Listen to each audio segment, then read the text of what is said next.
მაგარი მომხვდა.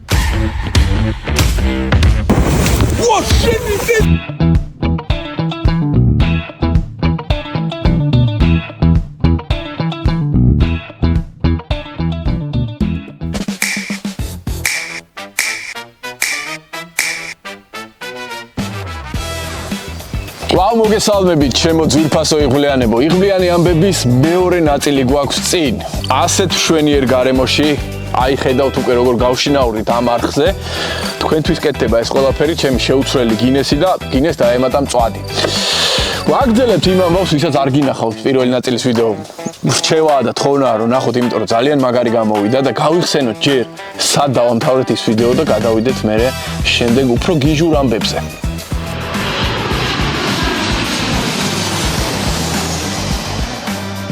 მოკლედ ასე დაამგვარად ჩამოვედი შორეული ზელანდიიდან ცოცხალმკვდარი, მაგრამ ვინ დამასვენა?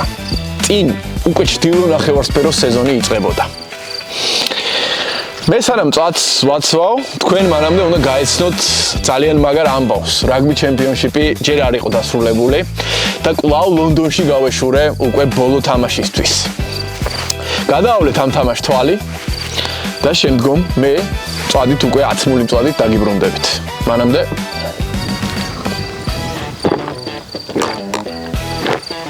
შენ რა მომწეს? პირდაპირ ბოთლიდან ნუსვაო. ალუმინის კილიდან და გავითვალისწინე. ახლა ჭიქიდან ვსვაო. აბა ვნახოთ როგორი იყო რაგბი ჩემპიონშიპის ფინალი. რაგბი ჩემპიონშიპის ბოლო რაუნდი სამხრეთ აფრიკასა და არგენტინას შორის ლონდონში უნდა გამართულიყო. ამაზე ორივე გუნდი ერთდროულად შეთანხმდა, რისით ძალიან მადლიერი ვიყავი, იმიტომ რომ კიდევ ერთ გრძელ ფრენას ჩემი ორგანიზმი ვეღარ გადაიტანდა.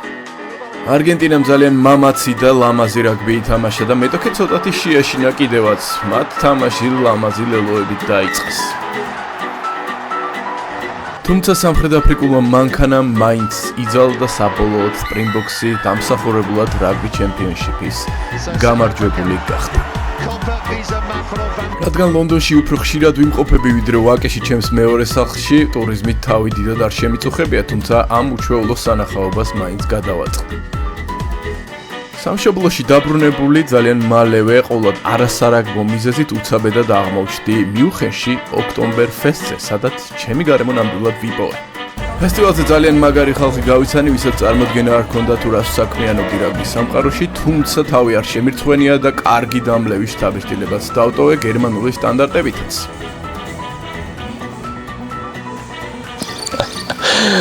მიუნხენი იყო სურპრიზი, ძვირფასებო, მან ყოველად არასარაგბო მიზეზით ვიყავი წასული. ახლა კი ვიწყებთ მეორე ნაწილს, გიჟურ თავგადასავალს. ნოემბრის ტესტები, ჩემპიონთა თასი, 6 ერი, რაც უფრო მიდის ვიდეო, მით უფრო მასშტაბიანი და გიჟური ხდება ეს ყველაფერი. მალევე დაუბრუნდი სარაგბო მოვალეობებს, რადგან ნოემბრის ტესტებზე გახსნითი მატჩი ინგლისი-ავსტრალია უნდა მემსაჯა კვლავ ლონდონში.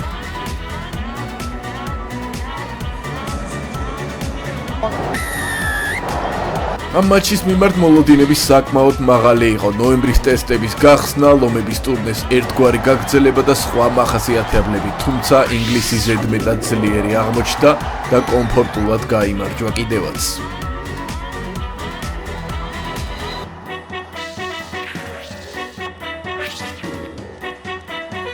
მატჩი რთულად სამსაჯო არ აღმოჩნდა და თამაშის შემდგომ არც ერთი ნეგატიური ტექსტი ან სიკვდილის მუქარა არ მიმიღია, რამაც ერთობ უცნაური განცდა გამიჩინა.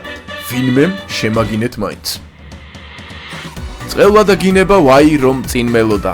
საფრანგეთის სამხრეთ აფრიკას სტად დე ფრანსზე ძალიან პრინციპული დაპირისპირება, რომელიც 2023 წლის მერე პირველად იმართებოდა.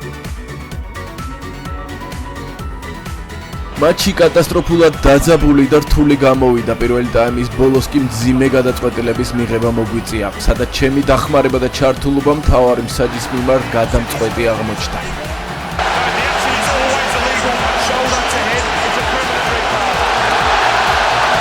თუმცა კაცნაკლებმა აფრიკამ მეორე ტაიმში ფენომენალური რაგბი ითამაშა და საფრანგეთს შანსი არ დაუტოვა.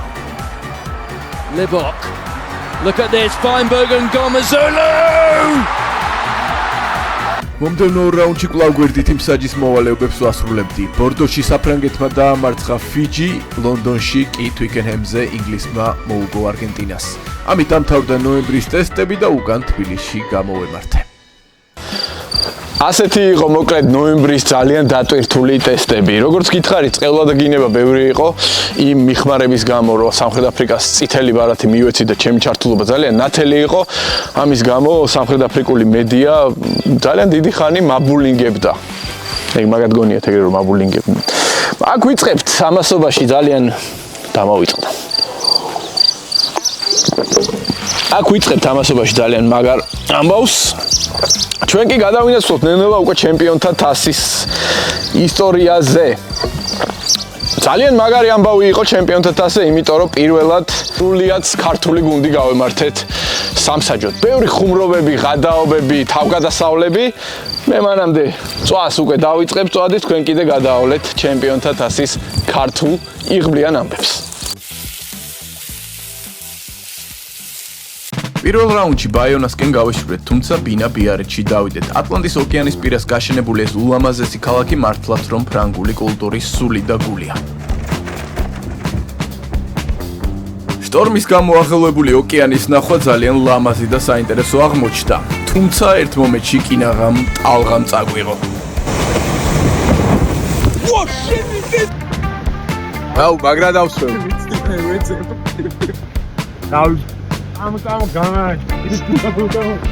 გალუმპულებმა და მშივრებმა ქალაქში მდებარე ერთ-ერთ ძალიან მაგარ სტეიქჰაუსს მივაშურეთ და 4 კილო ასეთი სილამაზე გადავსანსლეთ. მეორე დღეს უკვე მატჩის დროც მოვიდა და იმით ბედნიერი რომ მარტო აღარ მიწევდა თამაშების საჯობა, გაორმაგებული მოტივაციით და ენერგიით გავედით. ასეც იყო საჭირო, რადგან მატჩი საკმაოდ ბინძური და უხეში გამოვიდა. იყო გადათელვები, არასპორტული საქციელები, ჰაერიდან ჩამოგდებები და სხვა არასარაგბო ელემენტები. ასეთ შემთხვევაში კი მსაჯი როგორც მთავარი ძაღლი ისე იქცევა და აფრიალებს ნაირ-ნაირ ბარათებს.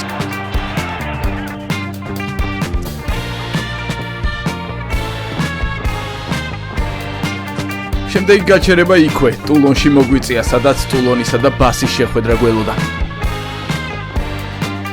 ტულონში ჩასვლა ყოველთვის ძალიან სასიამოვნოა. ნაირ-ნაირ ფერებით დახუნძლული ქალაქი რაგბის დიდი უნებით გამოირჩევა.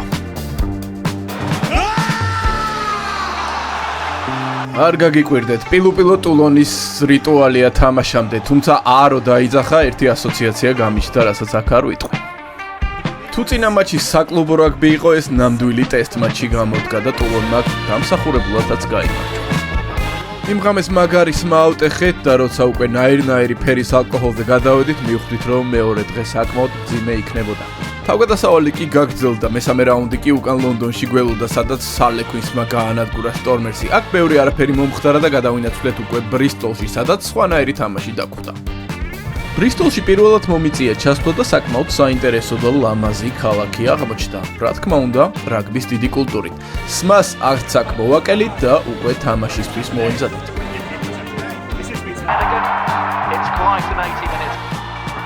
წვიმიან ამინჩი მასპინძლებმა საკმაოდ აქტიურად დაიწყეს, თუმცა ბორდოსთან მხოლოდ აქტიურობა არ კმარა. ფრანგებმა ზედიზედ რამდენიმე უპასუხო ლელო გაიტანეს და საბოლოოდ წარმატებული სვლა განაგრძეს.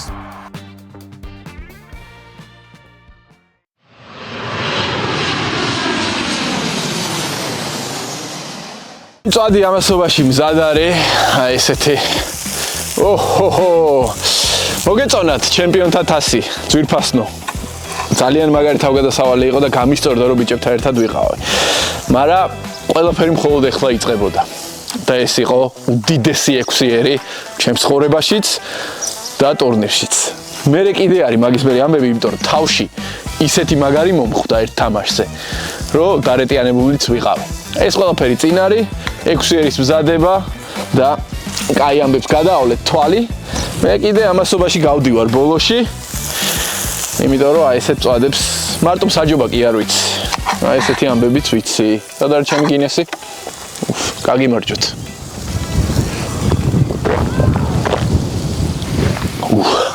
აია. დიდი 6-ერისთვის კარგად რომ გავხურებულიყავი, მონპელიეში top 14-ზე გამოვემართე, სადაც მონპელიეს სტად ფრანსეს მასპინძლობდა. The whistle from Mr. Amoshikeli gets this game underway here. მასპინძლები ძალიან მოწადინებულები იყვნენ და დამაჯერებელთაც გამოვიდნენ. ერთ მომენტში კი ჩემში მოთამაშის ინსტინქტმა გაიღვიძა და მონპელიეს პასში ჩაუხდი. ჩვენმა სერგო აბრამიშვილმა კი არ დააყოვნა და ზურგში ბოჭვას გამიკეთა. ეს სახალისო მომენტი შემდგომ ინტერნეტში ვირუსულად გავრცელდა.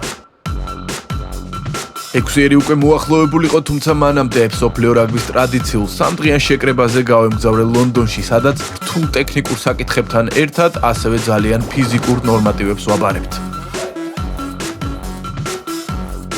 ეს კი მე ვარ ტესტის დროს, ზედმეტი მონდომებისგან სირბილის ახალი ტექნიკაც მოვიგონე. For people who think we don't commit physically is huge, but we need this because sometimes game is too fast, too exhausting, and we need that capacity to handle the pressure. 6-ერიც მოგვადგა და ედინბურგს მივაშურე, რათა კალკუტას თასი მემსაჯა. მარიფილდი რა თქმა უნდა გადატენილი დაგვხვდა, ეს ხომ ხატოვანი დაპირისპირებაა. ფავორიტებად ინგლისელები მიიჩნეოდნენ, რადგან მათ ხანგრძლივი მოგებათა სერია ჰქონდათ.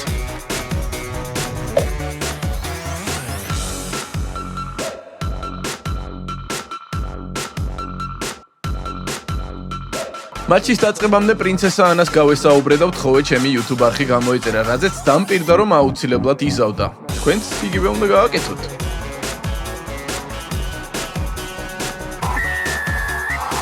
შოტლანდია რის შოტლანდიაა, რომ ინგლისისთვის უდიდესი ბრძოლა არ გაემართა. მათ ძალიან მაგრად დაიწყეს და სტუმრებს ზედიზედ 2 ლელო გაუტანეს. ინგლისმა 1 ლელო მალევე გაქვითა და ანგარიში შეამცირა, თუმცა დისციპლინარული პრობლემების გამო ასეთი ფერის ბარათის ჩვენება მომიხდა.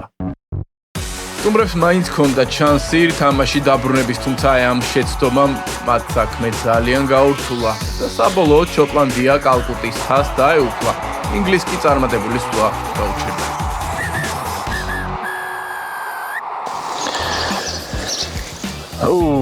აი ამ ხელა გინების და წევლის ორიენტებს რო გადაიტან კალკუტას თასის მერე.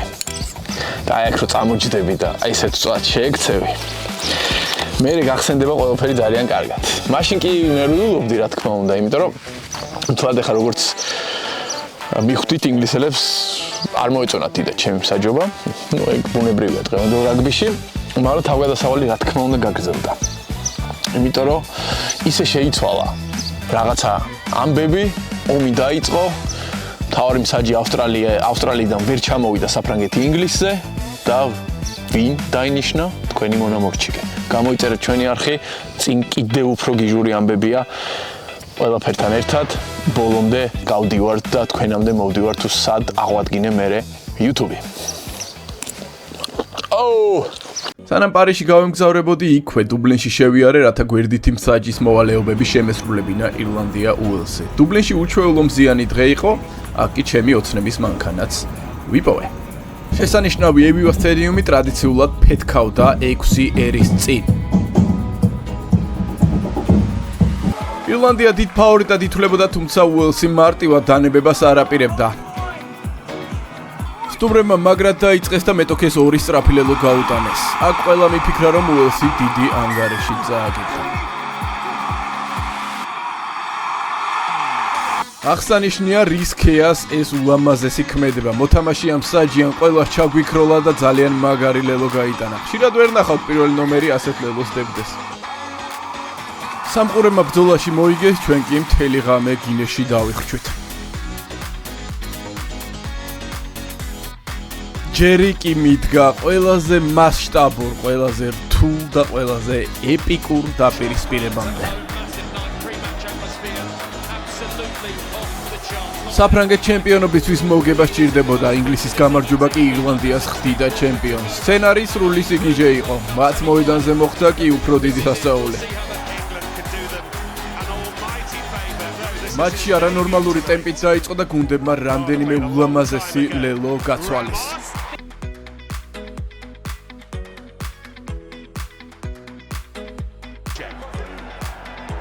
Spencer again once more. Smith, oh this is nice. Daly,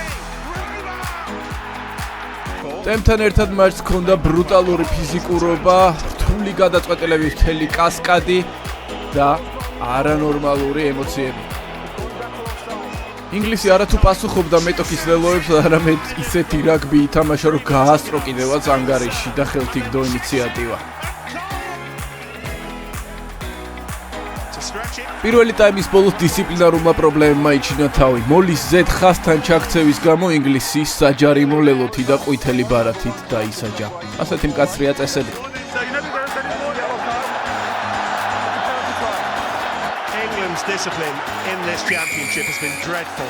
That's an 8th year. როგორც მოსალოდნელი იყო საფრანგეთი მეორე ტაიმში აფეთქდა და ორი სწრაფი ლელო გაიტანა. თუმცა ინგლისი არ დანებდა და მათ ფრანგებს კვლავ დაუკაჩეს.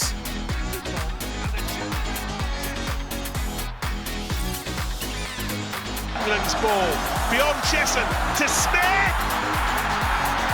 Oh, he's gone and done it. ამჯერად ფრანგებმა გაიბწყნეს და ბიელბიარი მეოთხე ლელო გაიტანა მატჩში და ინიციატივა კიდევ ერთხელ შეიცვალა. თუმცა განცვიფრდებით და ინგლისმა მესამედაც დაკაჩა და 77 წუთზე აი ეს ლელო გაიტანა და წესით მოგების ლელო უნდა ყოფილიყო.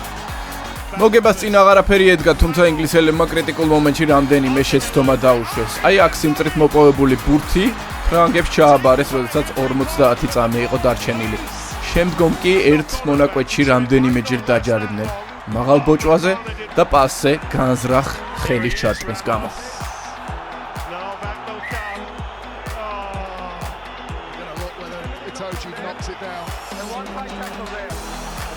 მოედანზე დრამატიზმმა პიკს მიაღწია, ყველაფერი კი ტომარამოსის აი ამ ჩინებულმა დაჭვამ გადაწყვიტა და საფრანგეთ ჩემპიონობა მოუტანა. მიუხედავად იმისა, რომ ინგლისმა ფენომენალური რაგბი ითამაშა, ძალიან დასანანად წააგო.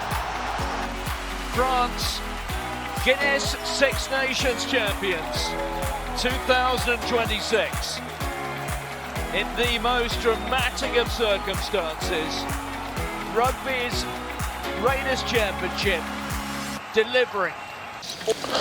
სრული საგიჟეთი იყო, ხო. აი სრული საგიჟეთი. არ ვიცი რა ხდებოდა ჩემს გონებაში ვერ გადმოვცემ ამ დროს რა. მაგრამ იღბლიან ნამდვილად ვარ ეგეთ მომენტებს და ეგეთ თამაშებს, რომ ესე ახლოდან ვეწრებ. და ამიტომაც ქვია ამ აქს იღბლიან, რომელიც თქვენ უნდა გამოიწეროთ. სრული საგიჟეთია ეს წვადიც, ხა იმდენად გემრიელია. პატარა სახალისო ამბავი გვაქვს წინ. ტვინი შერყევა ბევრი მქონდა როცა ვთამაშობდი. მაგრამ როგორც ჩანს არც საჯობის დროს დამანება თავი და ერთი კაი ამბავი გადმოხდა ბაში. მაგარი მრეკეს თავში. გიტოვებს ამ ამბავს, მე კი აი ამ შესანიშნავ წვადთან ერთად. პრინციპობრივად და იმედი მაქვს ისიამოვნეთ იღბლიანი ამბების მეორე ნაწილით. ვისაც არ გაქვთ ნანახი, გადავლეთ პირველ ნაწილს, თვალე რომ აქამდე მოხვიდეთ. წინ ძალიან მაგარი ამბებია, ძალიან ბევრი და დიდი მოგზაურობებია, რასაც ეხლა ვერ გეუბნებით. მაგრამ უნდა დარჩეთ ამ ახსე მოკლედ. წავედი უნდა ვჭამო მაგრამში. 6 ერის მერე სამშობლოში ცოტა ხანი შევისვენე, მერე კი ინგლისში ბაში დაუბრუნდი ჩემპიონთა თასის მერვედ ფინალზე. თამაში ძალიან კარგად მიდიოდა, სანამ ჯოშ ბეილისი ბასის 6 ნომერი გადაწყვეტა, რომ ჩემში გაევლო. მან თავი-თავში მრეკა და წამიერად დამარეტიანა. მიწაზე აღმოჩენის მერე მივხვდი, რომ მაგარი მომხვდა. თამაში შეჩერდა, ექიმებმა კი ჩემს ირგვლივ მოიყარეს თავი. პირველი ტაიმი გმირულად ჩავამთავრე. მეორე ტაიმში კი მირჩიეს, რომ აღარ გავსულიყავი და ასეც მოვიქეცი. ასევე რჩევა იყო, რომ იმ ღამეს არ გავკარებოდი ტელეფონს და მოვრიდებოდი ეკრანს და ასევე კატეგორიულად მოვრიდებოდი ალკოჰოლს, რადგან ტვინის შერყევის ძლიერი ნიშნები მქონდა. პირველი რჩევა გავითვალისწინე. მეორე რჩევა, რა თქმა უნდა, არა და მე და შოთა თევზაძე ბაში მთელი ღამე ვსვავდით. ამის შემდგომ უკვე წავედი ბორდოში, საიდანაც უკვე თქვენ დაგიბრუნდით ჩემი აღდგენილი YouTube-ით. ჯამში გავიარე 10 თვეში 100,000 კილომეტრი და იმედია ისიამოვნეთ ჩემი იღბლიანი ამბები. დროებით!